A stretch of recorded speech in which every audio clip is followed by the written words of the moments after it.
여러분 안녕하세요. 광주교육대학교 교육학과 박남기 교수입니다. 이 시간에는 실력의 배신 제2장 실력주의 사회 그림자가 짙어지는 이유 중에서 네 번째 마지막 강의입니다. 이 시간에 지금 다루고자 하는 것은 이 비실력적 요인, 아까 실력의 공식에서 보면 비실력적 요인이 영향을 미친다고 그랬는데 또 그게 성공에도 영향을 미친다고 그랬잖아요. 그래서 이것을 조금 더 깊이 있게 한번 예들을 들어가면서 살펴보고자 합니다. 여기 크게 5가지로 나뉘어져 있고요. 첫 번째가 운의 영향, 두 번째가 태어난 달과 해, 그리고 장소가 실력에 미치는 영향, 세 번째가 가정과 사회 환경의 영향. 그래서 나오는 말이 부모주의라는 말이 나옵니다. 실력주의 대신에 부모주의다. 이건 이제 이화여대 명예교수인 오욱환 교수가 하셨던 말씀이고요. 또 입양아를 비교했을 때, 그 다음에 이 실용지식이 성공에 있어서 아까 중요하다고 했는데 그 실용지식에 대한 것을 조금 더 얘기를 합니다. 마지막, 그 다음에는 부모의 영향을 우리 사회가 지금 자꾸 배제를 하려고 하는데 현실적으로 불가능하죠. 그래서 부모의 영향에 대해서 좀 더 보고요. 그리고 비실력적 요인으로서의 우수한 교육, 이 불공정한 교육. 그러니까 지금 우리가 특목고, 외고 이런 것들이 불공정하다고 지금 바라보는 관점이죠. 특목고에 가고의 됨으로 인해서 여러 가지 혜택을 본다.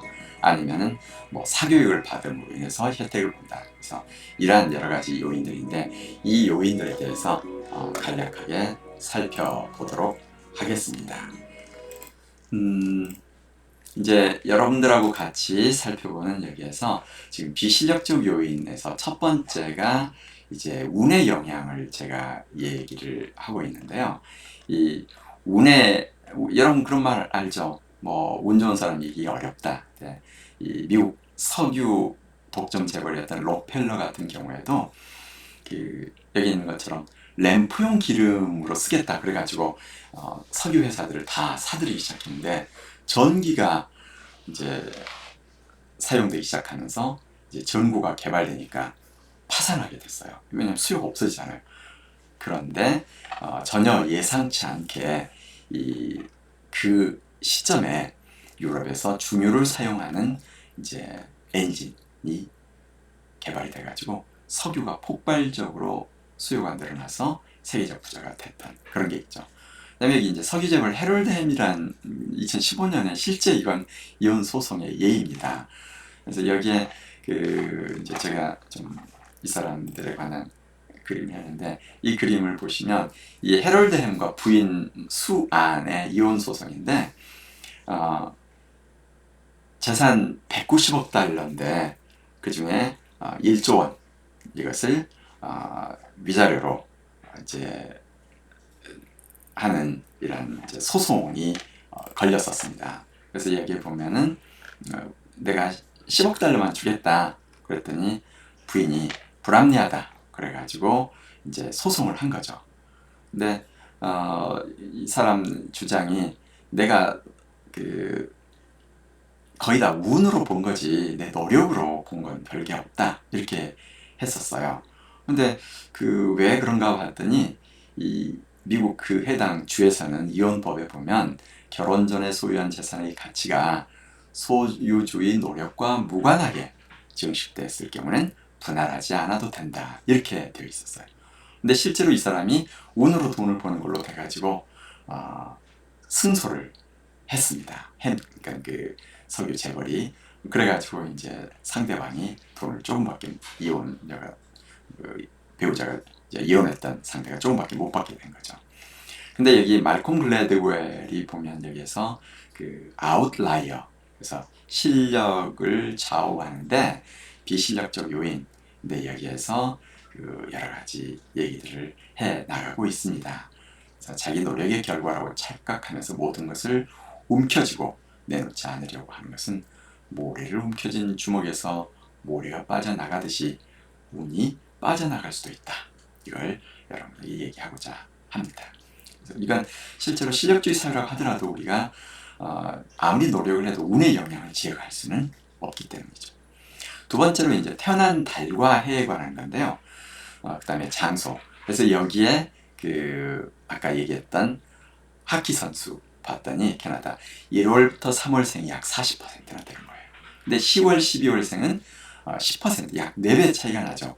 왜 그런가 봤더니 캐나다가 학생을 처음으로 받아들이는 것이 1월달, 그러니까 1월부터 시작하니까 같은 나이라 하더라도 1월생 아이들은 12월생보다 12개월 더 컸잖아요. 그래가지고 덩치도 크고 지능도 이제 그 사이에 또 여러 가지 뛰어나게 되니까 생월이 빠르면 이런 초기부터 후보로 선발이 되고, 그래서 훌륭한 코치 밑에서 강도 높은 훈련을 받아가지고 이런 많은 경기도 하게 되고, 그 결과로 몇 달 빨리 태어난 것이 훗날에는 큰 차이를 가져오더라, 이렇게 얘기합니다.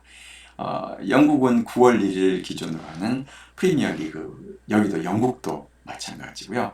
아까 말했던 미국의 경우에도 그러하더라. 근데 이제 여기서 팀스 성적을 봤더니 일찍 태어난, 그러니까 동일한 해에서도 일찍 태어난 애들이 늦게 태어난 애들보다 4에서 12%포인트 더 좋은 점수를 받았다, 이렇게 얘기를 하고 있는 것을 볼 수가 있습니다. 이제 이 표현이 사회학자들은 누적적 이득이다. 그러니까 처음에는 약간 작은 차이였는데, 지금 몇 달 차이로 성장에 있어서 차이가 있었는데, 그게 누적적으로 엄청난 차이로 나타나게 된다, 이렇게 이제 얘기를 하는 거죠. 그 다음에 이제 여기에서 태어난 해와 장소가 중요하다, 이걸 보여주기 위해서 글래드웰이 포브스 선정한 역사상 가장 부유한 75인, 이렇게 예를 쭉 들어놓고 있는데, 여기에서도 결국은 그 사람들이 그때 그 나라에서 태어났기 때문에 그렇게 됐다, 이걸 상세히 보여주고 있고요. 빌 게이츠 경우에도 결국은 그 사람이, 여기 스티브 잡스도 55년생이고요. 빌 게이츠도 55년생입니다. 이들이 했던 때가 75년이라는 개인 컴퓨터 혁명의 여명기에 75년에 그 나이가 이제 이점을 누릴 수 있는 그런 때 미리 태어난 거죠. 그래서 만약 5년 늦게 5년 빨리 태어났다면, 또 태어난 장소가 그곳이 미국이거나 실리콘밸리 근처가 아니었더라면, 이 컴퓨터 혜택을 받을 수, 어려서부터 가지고 놀 수 없었더라면 그렇게 될 수가 없었을 거다, 이렇게 얘기를 합니다. 그래서 태어난 연도와 장소가 맞아 떨어져야 된다, 이렇게 이해할 수가 있죠. 그래서 빌 게이츠를 비롯한 세계적인 갑부들이 실력을 토대로 재산을 모았다고 하지만 환원에 상당히 관대합니다. 그것은 자기들 스스로도 결국은 실력이라는 생각한 그 부분에 상당한 우연적인 요소가 영향을 미쳤다, 이렇게 깨닫는 거고, 또 모은 재산은 그래서 결국 자기 것이 아니고 우연히 신으로부터 내가 받았던 재능, 또 그러한 운, 이런 것들이기 때문에 그건 내 것이 아니었고 사회로 환원하겠다, 이렇게 생각하면서 이제 여러 가지 사회 활동을 하죠. 이제 이런 게 실력주의 사회의 그림자를 옅게 할 것이고, 따라서 우리 학생들한테도 그러한 생각을 심어주자. 어려서부터 미래 부자들이 교실에 앉아 있잖아요. 그들이 끝없이 나중에 내가 성공하더라도 나의 타고난 것, 그 다음에 그동안의 운이라는 것의 결과이고, 그것은 내가 타고난 내 머리는 내게 아니고 우리 사회적 재화다. 그래서 나중에 내가 사회에 기여해야 된다, 이런 생각을 갖도록 해주는 게 중요하다 볼 수 있습니다. 그 다음에 가정과 사회 환경의 영향에 대해서 이제 아까 얘기했던 대로 가정의 영향력이 개인의 실력 차이와 성공에 미치는 영향이 갈수록 커지게 되죠. 이건 실력주의 사회의 당연한 귀결입니다. 왜 그러냐면요, 부모가 실력이 뛰어나가지고 많은 재화를 획득하게 되면 그걸 가지고 자기 자녀를 기르게 되죠. 또 유산도 물려주게 되죠. 이런 자본주의 사회에서는 그렇게 되면 실력주의 사회는 그 안에 스스로를 부정하는 요인을 가지고 있는 것입니다. 그러니까 개인의 실력대로 가야 되는데, 이 재산을 그렇다고 해서 전혀 물려줄 수 없게 하거나, 또 부모가 모은 재산을 가지고 자녀를 교육시키는 것을 막을 수 없는 거잖아요. 그래서 실력주의 안에는 스스로 실력주의를 부인하는 요소가 들어있다, 이렇게 얘기할 수가 있습니다. 제가 여기서 이제 비유를 들어서, 이 아이가 타고난 잠재력은 씨앗, 가정과 사회 여건은 토양, 그리고 부모와 마을 사람들은 가꾸는 농부, 이렇게 얘기를 하고 있습니다. 그래서 아무리 천재성을 가지고 태어났더라도 가시덤불에 떨어진다면 그냥 꽃 피우지 못하고 쓰러지게 되겠죠. 그 다음에 아무리 좋은 가정에서 성장하더라도 만약에 태어날 때부터 정신지체랄지 여러 가지 중증 장애를 가지고 태어나면 그걸 극복해내기는 정말 어렵습니다. 이런 부분들이 있다는 것을 여기에서 얘기를 지금 해주고 있습니다. 여기 이제 예를 경제학자 브루스 세서도트가 미국과 영국의 입양된 아이들을 대상으로 해서 경제적 성과의 선천성과 후천성 이런 걸 했었는데요. 이게 재미있는 게 여기 소개를 하고 있습니다. 학교 성적과는 크게 입양 부모의 이점이 관계가 없더라. 그러니까 이제 부모가 유전적인 요인이 학교 성적에 상당히 영향을 미치더라. 그런데 나중에 어떤 직업을 갖고 어떻게 더 조금 부유하게 살아가고 행복하게 살아가는가는 부모의 영향, 입양된 길렀던 부모의 영향이 아주 크더라. 이렇게 얘기를 하고 있습니다. 여기 보면 대학에 가서 좋은 직장을 얻고 안정적으로 20대 결혼하고 뭐 이런 것들에 부모가 미치는 영향이 아주 큰 거죠. 그러니까 이 연구는 입양 부모 노력이 성적 향상에는 큰 영향을 미치지 못하지만 문화자본 이런 것들로 인해서 보다 성공적인 그 다음에 유복한 그러한 사회 구성원으로 되고 있더라. 이런 얘기를 하고 있고요. 그 다음에 말콤 글래드웰과 그러니까 글래드웰이 랭건하고 오펜하이머 이 두 천재를 비교한 것이 나옵니다. 이 천재를 비교한 내용을 보면 거기에 이제 실용지식이라는 게 나와요. 그러니까 이제 이 실용지식이라는 표현은 뭐냐면 여기에서 지금 상세히 다루는데 쉽게 표현하면 이렇게 얘기할 수 있습니다. 세상 사람들이 나를 좋아하도록 하는 능력이고 역량입니다. 내가 원하는 것을 그들이 좋아하면서 나에게 줄 수 있도록 이렇게 하는 것. 그러니까 좋게 보면 사회성이기도 하고 뭐 여러 가지 이런 것들을 예로 들 수가 있죠. 그래서 제가 우리 교대생들을 교육시킬 때 이 실용지식에 상당히 초점을 두는 이유는 그것 때문입니다. 학교 현장에 가면 이제 거의 비슷한 능력을 갖춘 사람들끼리 교사로 근무를 하겠죠. 근데 거기에서 실용지식이 뛰어난 사람과 그렇지 못한 사람은 직장에서의 행복도 그리고 나중에 또 뭐 꼭 승진이라는 표현, 승진을 할 수도 있고 아니면 자기가 원하는 다른 어떤 역할을 할 수도 있고 하는데 그러한 것을 획득하는 데 있어서도 상당한 차이를 가져오더라 이렇게 얘기를 하고 있습니다. 여기에 이제 그걸 위해서 제가 보여주고 있는 게 있는데요. 이 실용지식이 필요한 이유 그랬을 때 제가 이제 이런 농담으로 예를 듭니다. 초등학교 여러분들이 이제 처음에 발령을 받고 나면 큰 학교에 갔을 경우에 교장선생님 얼굴 보기도 어려워요. 이제 요새는 또 같이 회의도 잘 안 하고 하는데 제가 늘 그렇게 훈련을 시킵니다. 가서 신규 발령을 받아가면 아침에 교장실에 가서 교장선생님께 저 신규 누구입니다 인사하고 잘 주무셨습니까? 그 다음에 또 교무실에도 가서 있는 선생님이나 교감선생님께도 인사를 하면 기적이 발생하는 것을 보게 될 거다. 이렇게 농담을 하는데요. 여기서 기적이라고 하는 것은 학생들이 막 복도를 뛰어갈 때 교장선생님 입장에서는 막 화가 나 짜증나고 자기 교장실 앞으로 쾅쾅쾅쾅 뛰어가면 불러가지고 너 누구야 그랬더니 몇 학년 그러니까 몇 학년 몇 반이야 몇 학년 몇 반 담임 누구 딱 담임했는데 금방 나한테 인사하고 갔던 뭐 김민석이다. 그러면 갑자기 그 아이가 이뻐 보입니다. 오 김민석 선생님 반 애들이구만. 오 애들이 상당히 활달하네 이렇게 보이는데요. 또 그 다음에 누가 막 뛰어가면 잡아가지고 너 몇 학년 몇 반 담임 누구야 그랬더니 내가 기억도 잘 못하는 담임이면 전화해서 불러내립니다. 이민아 선생 민주시민의 기본은 질서 너희들을 왜 이렇게 함부로 키워 복도에서 뛰어다니는데 사고 나면 어떡할 거야 뭐 이렇게 교장이 화를 내는 걸 볼 수가 있어요. 근데 교장이 정신 상태가 이상한 게 아니고 그게 이제 우리 뇌의 특성이에요. 여기 보면 이 빨간색 이것은 주로 자신 그리고 자신과 비슷한 사람 내가 좋아하는 사람을 생각할 때 활성화되는 부위다. 그러니까 이 빨간색 부위가 활성화됐다 이 말은 이제 나처럼 생각하는 거죠. 그러니까 상대가 다 이뻐 보이고 좋아 보이는 거죠. 그런데 내가 싫어하는 다른 사람을 생각할 때는 이 파란색 부분이 활성화된다고 합니다. 그래서 실용지식이라고 하는 것은 쉽게 표현하면 나의 상대방이 뇌를 사용해서 이제 나를 인식하고 생각할 텐데 자기 자신을 생각하듯이 생각하도록 만들어주는 지식이고 지능이다. 이렇게 이해할 수가 있을 것입니다.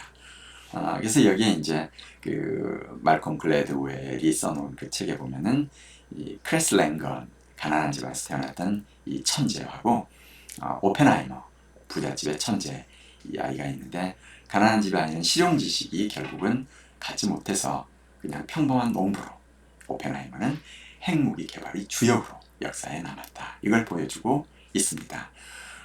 근데 이제 이것을 또 실용지식 혹은 실용지능 이렇게 표현하는데 그래서 여기 지금 표현한 것처럼 쉽게 표현하면 뭐라고요? 자신이 원하는 것을 얻기 위해서는 누구에게 언제 어떻게 말해야 최대의 효과를 거둘 수 있을지 등을 아는 것이다. 이렇게 표현하기도 합니다. 이제 여기 로버트 스턴버그는 이걸 가지고서 자신을 합리적으로 표현하고 상대를 설득하는 데 쓰는 특정한 기술을 실용지능이다. 이렇게 표현하기도 합니다. 여기에 지금 여러분에게 보여주고 있는 것처럼 이 실용지능이라고 그래서 IQ와 비교하면 IQ는 선천적인 능력의 척도지만 실용지능은 후천적으로 습득해야 하는 지식이다. 그리고 상당 부분은 가족에게서 배운다. 그래서 우리 교대생들에게 이 기본은 인사를 잘하는 건데 그냥 인사하는 게 아니라 마음속에 세상에 대한 고마움과 감사를 담아서 늘 우리는 세상 모든 사람에게 기대어서 서로 살아갑니다. 이런 마음을 가지고 인사를 하고 상대에게 감사를 표하면 여러분들은 여러분들이 원하는 것을 보다 쉽게 획득하고 주위 사람들을 더 행복하게 해줄 수 있습니다. 그래서 실습할 때도 저는 학생들에게 제가 써놓은 편지글과 함께 본인도 그 실습 교사에게 미리 저를 힘든데 맡아주셔서 고맙습니다. 일주일 동안 열심히 하겠습니다 하는 편지글을 가지고 가고 내 편지글과 여러분이 쓴 편지글 그리고 장미 한 송이라도 들고 가게 되면 그 선생님의 마음은 정말 행복해지고요. 여러분은 그 실습 기간 동안에 참으로 많은 것을 얻고 배울 수가 있게 될 것입니다. 여기에 그래서 보면은 이 동심이 강한 아이로 성장하기도 하지만 이 방치를 하게 되면 사람에 대한 불신, 거리 두는 법, 의심하는 법을 오히려 배워서 이러한 차이가 세상을 살아가는데 커다란 차이를 가져오게 된다. 이런 얘기를 하고 있습니다. 그래서 요새 인성이 실력이다 뭐 이런 말도 한동안 있었어요. 그러니까 이 타고난 능력이 탁월하더라도 결국은 세상에 적합하도록 그들을 준비시켜줄 가족, 공동체가 부족하면 그 쟤는 빛을 보지 못하게 될 가능성이 높다. 이런 것들을 얘기합니다. 이제 마지막으로 지금 교육자와 후원자로서 부모의 역할에 대해서 얘기를 하고자 하는데요. 이 지금 이제 교육자와 후원자로서의 부모의 역할 그랬을 때 뭐 우리 잘 알고 있죠. 결국은 부모가 아주 중요합니다. 1차적 교육의 책임자도 부모이고 그 부모가 교육에 대해서 무관심하면 선생님이 그걸 또 국가가 사회가 길러주는데도 한계가 있습니다. 부모의 역할이 그만큼 중요한데 아무리 공정성을 중시하더라도 강조하더라도 교육자로서 부모 역할을 문제시하기는 어렵습니다. 그래서 차라리 이제 배제하려면 뭐 공공 타가수에 맡겨서 길러야 된다. 근데 이런 말이 뜨지 않죠. 이 공산주의 타가수 실험은 실패를 했었습니다. 근데 여기서 여러분 한번 생각해 볼 수 있습니다. 우리가 과외를 쥐약시하고 있는데 그러면 내가 직접 돈을 이제 번 돈으로 과외를 시키는 게 아니라 대학 교수들이 자기들끼리 모여가지고 직접 우리 아이들에게 수학 교수, 뭐 국어 교수, 또 아니면 과학 교수 이렇게 해가지고 가르쳤어요. 자기 자녀를 자기가 직접 가르치면 그건 괜찮은 건가요? 그래서 이런 부분들 상당히 좀 골치 아픈 게 있습니다. 그래서 공동체형 품앗이 교육 뭐 이런 것도 있잖아요. 이런 부분을 생각해 볼 수가 있는데, 앞에서 얘기했던 이런 것들까지를 다 감안했을 때 결국은 우리가 부모의 영향, 유전자적인 영향만이 아니라 문화 유전자의 영향도 무시할 수가 없고, 이러한 것들은 결국은 이 실력을 기준으로 한 사회체와 배분이라고 하는 것이 우리의 믿음과 달리 본질적으로 공평할 수 없다. 그러니까 아까 얘기한 대로 타고난 것에 있어서 차이가 있고, 또 부모가 가지고 있는 문화자본 이런 것들을 물려받는 것에 있어서 차이가 있고, 따라서 우리가 할 수 있는 것은 실력에 따른 과실의 차이가 너무 크지 않도록 제도를 보완하는 것, 그리고 그것이 사회의 영속성을 위해서 국가와 사회가 할 수 있는 것, 그것이 바로 역할이다. 우리 사회가 영속되려면 너무 차이가 커지지 않도록 제도를 보완해야 되는데요, 너무 커져버리면 이제 그것은 분노가 되고, 이룰 것이 없는 사람들은 사회를 파괴하게 되겠죠. 그리고 우리 인간이 다른 동물과 다른 것은 이왕 태어나서 함께 살아가야 된다면 그들도 헌법이 보장한 행복 주거권을 보장받을 수 있도록 사회가 신경을 써주는 것, 그게 이제 우리가 지향하는 바일 것입니다. 그 다음에 여기에 이제 마지막으로 비실력적 요인으로서의 우수한 교육, 불공정한 교육, 여기에서 이제 맥나미와 밀러도 이 비실력적 요인이다 우수한 교육을 넣고 있는데요. 여기서 우수한 교육 그러면은 뭐 사교육도 될 수 있고, 뭐 사립 명문 이제 사립학교 뭐 이런 것들도 될 수 있고, 또 뭐 여러 가지 것들이 될 수가 있겠죠. 그래서 여기에서 이러한 것들이 불공정한 경쟁을 꾀한다, 그래서 비판이 되고 있는데, 마이클 영은 심지어 그것을 암시장이다 이렇게까지 얘기를 하고 있습니다. 그래서 이 불공정한 교육하고 여타의 비실력적 요인은 이제 본질적으로 차이가 있기는 합니다. 근데 여기서 다른 비실력적 요인은 실력 형성에 간접적으로 영향을 미치는데, 여기서 말하는 불공정 교육은 실력주의 사회에서 이 실력 형성에 직접적으로 영향을 미치죠. 그래서 여기에서 이 실력주의 사회에서 불공정하게 형성된 실력이라 하더라도 이를 기준으로 사회재와 배분을 막기는 어렵죠. 뭐 누구는 과외 배제 전형 그래가지고 아예 과외를 받지 않았다는 걸 입증하고 뭐 그걸 대입해서 쓴다는데 현실적으로 불가능하고 말도 되지 않습니다. 그래서 이제 우리가 여기에서 이제 하고 있는 학교와 여기서 교육이 불평등을 대물림하는 잔인한 매체, 그래서 이렇게 보여주는 거죠. 실력주의 사회에서는 실질적으로. 근데 이제 여기에 있는 이제 학벌주의 관점도 있어요. 근데 이 부분은 또 이따 다음 장에서 학벌주의 해체 부분에서 또 상세히 다루도록 할게요. 그래서 우리는 학벌 사회의 그런 반대가 실력주의 사회에 이렇게 착각하는데 그게 아니라는 것을 또 얘기를 하도록 하겠습니다. 그래서 결국은 이 맥나미와 밀러는 실력주의 사회가 제대로 작동하려면 사립학교처럼 좋은 공립학교를, 아니면 지금 부잣집 아이들이 보내는 그 최고의 학원을 일반인도 다닐 수 있도록 공개적으로 진행하라, 뭐 이렇게 얘기를 할 수가 있습니다. 그래서 우리가 대통령 선거 때마다 뭐 사교육을 줄이는 공약을 내세우는데 사교육 쓰는 것을 막을 수가 없습니다. 그렇다면 결국 할 수 있다고 하는 것은 가난한 집 아이들도 부잣집 아이들이 받는 정도의 최고의 사교육을 받을 수 있도록 시스템을 구축하고, 아니면 뭐 교육 바우처를 제공하는 것, 그 이외에는 제가 볼 때 할 수 있는 게 없어요. 학교 교육을 아무리 잘한다고 하더라도 경쟁을 하게 되면 한 줄 세우기를 하게 되고, 유리한 고지를 점하기 위해서 다시 사교육을 받게 되는 것이죠.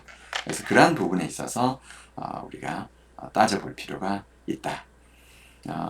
그래서 여기에 보면은 이제 대입의 판단의 잣대를 보다 공정하고 투명하고 그리고 타당하게 하려면 실력 판단 잣대를 복잡하고 치밀하게 만들어야 되는데, 이제 그렇게 하면 학교가 다 준비시킬 수가 없죠. 고등학교에서 결국 부모의 영향력이 더 커진다. 그러니까 보다 완벽한 실력주의를 구현하려고 하면 부모의 영향력이 커지는 이유는 바로 거기에 있게 됩니다. 그래서 이제 지금 여러 가지 자료들을 보면은 월소득이 높은 집 애들의 합격률이 교과 전형 비해서 이 학종 전형은 훨씬 더 그게 이제 보면은 더 높더라, 이런 것들이 잘 보여주고 있습니다. 근데 학종 전형에도 가난한 집 애들이 많이 들어온다. 근데 그때 학종 전형은 좀 혼란이 있는 게요. 사배자 전형이라고 했죠, 과거에는. 아니면 요새는 인재 균형 선발을 위한 전형에 학종을 사용하는데, 그 경우는 지금 일반 학종하고는 다르죠. 그건 별도의 줄세구에서 다만 학종이라는 것을 전형 요소로 사용했을 뿐이에요. 그래서 그런 부분에 있어서는 우리가 착각해서는 안 됩니다. 그래서 여기에서 보면은 실력주의 사회가 지속되는 경우에 실력 형성 담당의 핵심 기관이면서도 실력 판단이 잣대가 되는 학교를 향한 경쟁 과정에서 부모의 영향력 배제는 불가능합니다. 또 실력주의 사회가 지속될수록 부모의 영향력은 커질 수밖에 없습니다. 이렇게 경쟁이 치열한 사회에서는 불공정한 경쟁을 줄이기 위한 노력 또한 성공할 가능성이 높지 않습니다. 그것은 해방 이후 지금까지 오히려 일제시대 때부터도 지속적으로 다양한 대책을 내놓았지만 어떠한 사교육 대책도 성공한 것이 없다. 이것을 통해서 잘 볼 수가 있습니다. 그래서 이 시간에는 이제 여러분하고 같이 지금 내가 소개한 것처럼 결국은 이 비실력적 요인이 실력 형성, 저와 여러분에 어떤 영향을 미치는가를 살펴보았습니다. 운, 태어난 달과 해, 장소, 가정과 사회의 영향, 부모의 영향, 그 다음에 비실력적 요인으로서의 우수한 교육, 근데 이제 같은 학교 교육이라도 특별 교육을 받는 것, 이런 것들은 결국은 실력 형성에 영향을 미치고 재와 배운에 영향을 미친다, 이렇게 얘기할 수가 있습니다. 그래서 이제 다음 시간에는 여러분하고 같이 이제 빈부격차 부분을 좀 따로 살펴보도록 하겠습니다. 네, 고맙습니다.